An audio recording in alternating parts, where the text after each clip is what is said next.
মৌলিক রং কয়টি ও কি কি? মৌলিক রং তিনটি, লাল, নীল, হলুদ।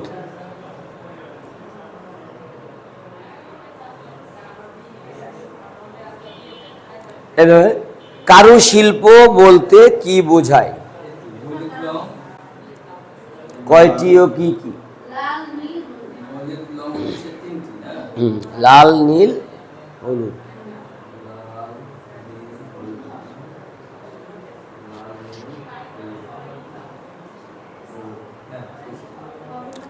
কারুশিল্প বলতে কি বোঝায়?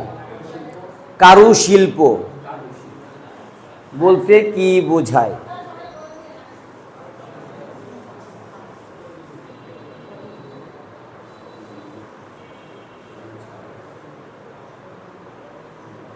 আমরা শিল্পটা কি এটা তো জানি, তাই না? শিল্পটা কি এটা আমরা জানি, তাই না? তাইলে এখন শিল্পের দুইটি ভাগ, একটা চারুশিল্প আর একটা কি কারুশিল্প। এখন চারুকলা কি? চারু শব্দের অর্থ কি জানেন? চারু শব্দের অর্থ সুন্দর, মনোরম, মনোমুগ্ধকর। চারু শব্দের অর্থ এটা। আর কলা তো কি কৌশল, আর কারুকলাও অর্থ আছে। কারু শব্দের অর্থ কি কাজ, আর কলা শব্দের অর্থ কৌশল। তাহলে একটা হচ্ছে গিয়ে সুন্দরের কৌশল, আর একটা হচ্ছে গিয়ে কাজের কৌশল।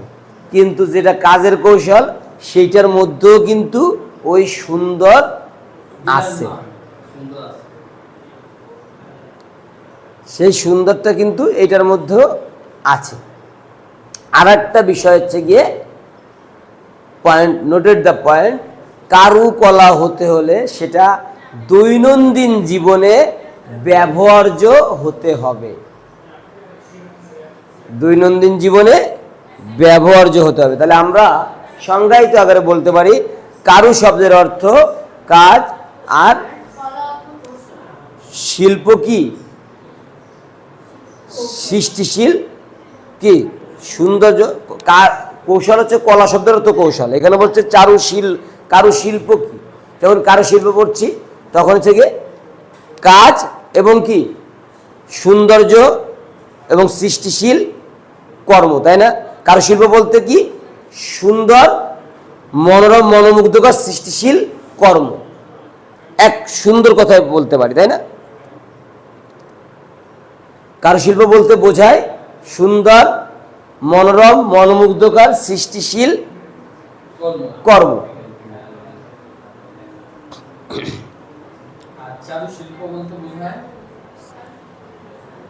সুন্দর, মনোরম, মনোমুগ্ধকারী হচ্ছে গিয়ে চারু।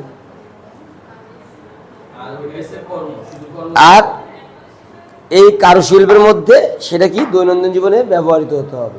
তাহলে আমরা আরো একটু সংজ্ঞায়িত করে বলতে দৈনন্দিন জীবনে এইভাবে লিখতে পারেন। দেখেন কারুশিল্পের জায়গায় দৈনন্দিন জীবনে ব্যবহৃত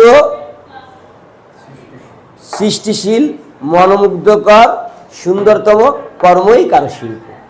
আমরা এইভাবে লিখতে পারি দৈনন্দিন জীবনে ব্যবহৃত সৃষ্টিশীল, মনোরম, মনোমুগ্ধকর, রুচিশীল কর্মই কারুশিল্প।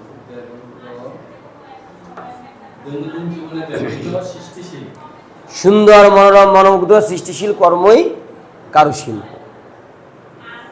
সৃষ্টিশীল কথাটি উল্লেখ থাকতে হবে, এটি বারবার বলছি। কিন্তু এমন কিছু ওয়ার্ড থাকে যে ওয়ার্ডগুলো একটা ওয়ার্ড অনেক কিছুর সমাধান করে দেয়। সৃষ্টিশীল বললেই কিন্তু এই যা বলতেছি সব কিছু হয়ে যাইতেছে একটা ওয়ার্ড সৃষ্টিশীল কথাটি। কর্মই কারুশিল্প। তারপর দেখেন পরিপ্রেক্ষিত কি, এর প্রকারভেদ লেখো। পরিপ্রেক্ষিত শব্দের অর্থ কি আমরা জানি? শব্দের অর্থ কি আমরা জানি? পার্সপেক্টিভ জানেন? পার্সপেক্টিভ জানেন? পার্সপেক্টিভ, পার্সপেক্টিভ শব্দের অর্থই পরিপ্রেক্ষিত। পার্সপেক্টিভের বাংলা কি? পরিপ্রেক্ষিত, যার অর্থবোধক অর্থ হচ্ছে তুলনা করা। অর্থবোধক অর্থ কি? তুলনা করা। আমরা যখন কোনো কিছু সামনে থেকে দেখি সেটাকে আমরা বড় দেখি, আর যখন সেই জিনিসটা আমাদের দৃষ্টি থেকে দূরে চলে যায় সেটা বড় হলেও আমরা তাকে ছোট দেখি। এর নামই পরিপ্রেক্ষিত। আর পরিপ্রেক্ষিত শব্দের অর্থই তুলনা করা। এই যে কাছে এবং দূরের যে তুলনা করলাম এইটাকেই বলে পরিপ্রেক্ষিত। এটা একমাত্র আমাদের আই লেভেলের সঙ্গে সংযুক্ত, অর্থাৎ চোখের দেখার ধারণ ক্ষমতা দৃষ্টিভঙ্গির সঙ্গে সম্পৃক্ত।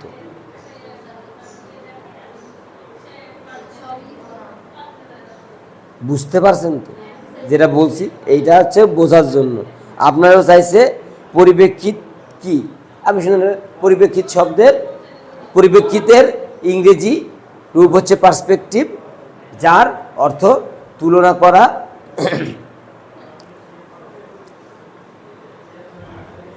পরিপ্রেক্ষিতে কাছের জিনিসে কে বড় দেখা যায় এবং সেটা বড় দূরে গেলে বড় হলেও ছোট দেখা যায়।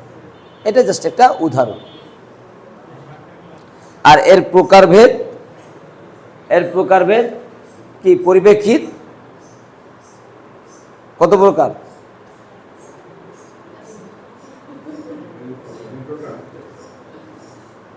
কি কি বলেন তো?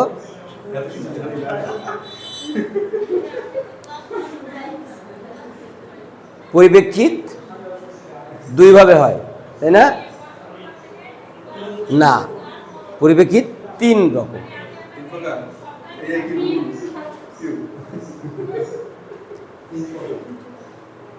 একটা একমাত্রিক, একটা দ্বিমাত্রিক, আর একটা বায়বীয়। কি কি? পরিপ্রেক্ষিত তিন প্রকার: একমাত্রিক, দ্বিমাত্রিক আর বায়বীয়। আপনারা এই যে দেখেন, এই শিল্প সংস্কৃতি আমাদের জীবন থেকে সরাই দিয়ে কত আমাদের ক্ষতি করলো, এটা এখন বুঝবেন না, বুঝবেন 5 বছর পরে। শিল্প সংস্কৃতির মধ্যে মানুষের নিজের জন্য অনেক জ্ঞান আছে, ছিল। আমরা চর্চাটা করি না বিধায় আমাদের কাছে অনেক হার্ড মনে হয়েছে, কঠিন মনে হয়েছে, বা আমরা ওই আঙ্গিকের পড়াশোনা করি নাই বিধায় আমাদের কাছে অনেক কষ্ট, কিন্তু অনেক সহজ জিনিস। দেখেন, সারা দিন আপনি যা করেন তার সম্পর্কে আপনার কোনো জ্ঞান নাই, খালি মোটা মোটা বইয়ের বোঝা মাথায় সারা জীবন চাপাই গেলেন, কাজে আর লাগলো না। জীবনে 1 থেকে শুরু করে এই মাস্টার্স পর্যন্ত পড়াশোনা করছেন, এত মোটা মোটা বই পড়ছেন, কিছুই কইতে পারেন না বইয়ের মধ্যে রসগোল্লা ছিল না, চিনি ছিল না, কিশমিশ ছিল। বললাম কি, মোটা মোটা বই কিন্তু ঠিকই বুকে কাঁধে নিলেন, কিন্তু ওই বইয়ের ভার কতটুকু এটা জানলেন না। বলতে পারেন যে সে আমরা যে পড়াশোনা করিয়েছে ক্লাসে একটা বাংলা বইয়ের ওজন কত? বলতে পারেন? অনুমানই বলেন না, একটা বাংলা বইয়ের ওজন কত? ওরে ব্যাকরণ তো আবার হচ্ছে কি পরের গাইডে এসে বললেন, পরে ওইটা পরে দেখেন, আগে নর্মাল একটা বইয়ের কথা বলেন। এই জন্য বললাম, জীবনে বই খাতা তো সারা জীবন মাথায় নিলেন, বুকে নিলেন, পিঠে নিলেন, কিন্তু তার ওয়েট কতটুকু এটা বুঝলেন না। ওয়েটটা কেন বললাম? আমরা শুধু পড়াশোনাই করি, আমরা কিন্তু জ্ঞান অর্জন করি না। ওয়েটটা হচ্ছে জ্ঞান। একটা বাংলা বইয়ের ওজন 150 থেকে 200 গ্রাম। একটা বাংলা বইয়ের ওজন 150 থেকে 200 গ্রাম সর্বোচ্চ, পেজের অনুপাত অনুযায়ী। এই 150 গ্রাম বইয়ের মধ্যে 1.5 কোটি জ্ঞান আছে। 150 গ্রাম বইয়ের মধ্যে 1.5 কোটি জ্ঞান আছে। কখনো কি ভাবছি আমরা? কখনো কিন্তু ভাবি নাই। তা এইটা হচ্ছে বিষয়, যে মোটা মোটা বই নিয়ে ঘোরা যাবে, কিন্তু মোটা বইয়ের জ্ঞানটা পুরোটা মোটা করে নেওয়াটা কষ্ট।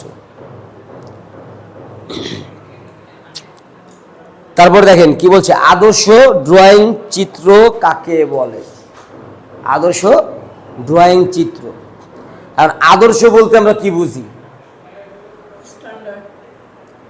আদর্শ হচ্ছে স্ট্যান্ডার্ডটি, তাই না? এখন একটা জিনিসের আদর্শ মাপ থাকে, আদর্শ চেহারা থাকে, তাই না? এখন এখানে বলছে আদর্শ চিত্রপট। চিত্রপট বলতে কি বোঝায়? আদর্শ চিত্র বলছে, তাই না? ড্রয়িং চিত্র মানে আঁকা ছবি, আঁকা ছবি। এখন আঁকা ছবির কি আদর্শ বলতে কি? আদর্শ বলতেছে মাপ, মেজারমেন্ট আছে। এনে মন করে একটা কিছু করলেই সেটা হয় না। আদর্শ যখন আমরা বলবো তখন গ্রামার চলে আসে। আদর্শ বললে কি হয়? গ্রামার চলে আসে, মাপ মেজারমেন্টের বিষয় আছে বা অনুপাতিক দৃষ্টিভঙ্গি আছে। যদি আপনি মাপ মেজারমেন্ট না পারেন তাহলে কি আনুপাতিক দৃষ্টিভঙ্গি থাকতে হবে। এইটা হচ্ছে মানে এমন একটা ছবি আপনি আঁকবেন যেটা রিয়েলিটিতে দেখতে যেমন তার সাদৃশ্যপূর্ণ, সেটা আদর্শ চিত্র। যে চিত্র সংজ্ঞা বলছি, আদর্শ চিত্র কাকে বলে? যে চিত্র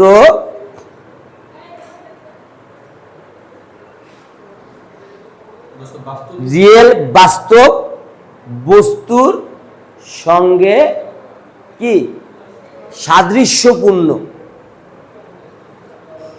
যে চিত্র বাস্তব বস্তুর সঙ্গে সাদৃশ্যপূর্ণ তাকে আদর্শ চিত্র বলা হয়। অর্থাৎ চিত্রটি বস্তুর আকার অনুপাতের আনুপাতিক কাছাকাছি হবে। বিষয়টা কি বুঝাতে পারলাম?